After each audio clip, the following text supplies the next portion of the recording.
Hello children, hope you all are well at home. Students, please open your SST book at page number 17. Today's lesson is the Great Indian Desert. In this lesson, we will learn about the Great Indian Desert and its location, relief and climate. Everybody look at your book and say with me. An area of land covered with sand and rocks is called a desert. To the southwest of the northern plains lies the Great Indian Desert or the Thar Desert. The Thar Desert extends from the Arabians in the east to the border of Pakistan in the west. It is about 500 kilometers long and 100 to 300 kilometers wide. A major part of western Rajasthan lies in the Thar Desert. So, what is a desert? A desert is a barren and sandy land that receives very little rainfall. To the southwest of the northern plains lies the Great Indian Desert or Thar Desert. The Thar Desert extends from the Aravalli range in the east to the border of Pakistan in the west. It is about 500 kilometers long and 100 to 300 kilometers wide. It covers the large part of West Rajasthan. Now let us learn the relief of the Thar Desert. The Thar Desert is partly rocky and partly sandy. One of the oldest mountain ranges in the world, the Aravallis, are located on its eastern side. It is not difficult to spot some hills, cliffs and rocks in this area. Most of the Thar Desert is a vast area of sand. The sands of the desert are blown away by powerful winds called sandstorms. These sandstorms drop a large amount of sand at a place, forming small hills. These are called sand dunes.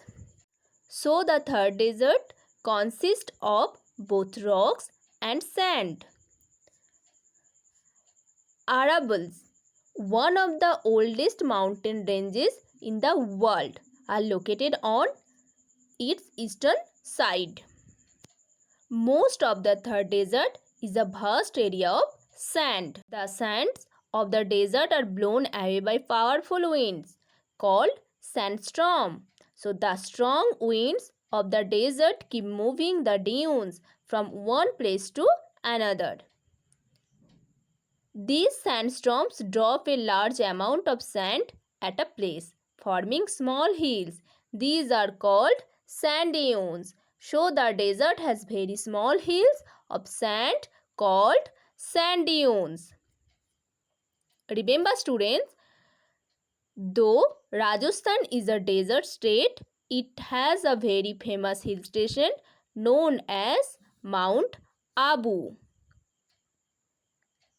So, the famous hill station Mount Abu is situated in the Rajasthan. Now, let us learn the climate of the desert. The Thar Desert has an extreme type of climate. It remains dry throughout the year. It is very hot in summer and very cold in winter. Water is scarce in the desert. The desert area receives little or no rainfall. This is because dry winds which blow over the desert have little moisture in them. There are very few streams or small rivers in the desert area. the only river which flows in the third desert is the Luni. At some places in the desert, the underground water comes up through a channel called spring. Some vegetation can be seen near a spring. Such a fertile spot in the desert is called an oasis. So, the climate in the desert is an extreme. It means throughout the year it is very hot in summer and very cold in winter. So, the third desert has an extreme type of climate with little or no rainfall. Luni is the only river which flows through the third desert.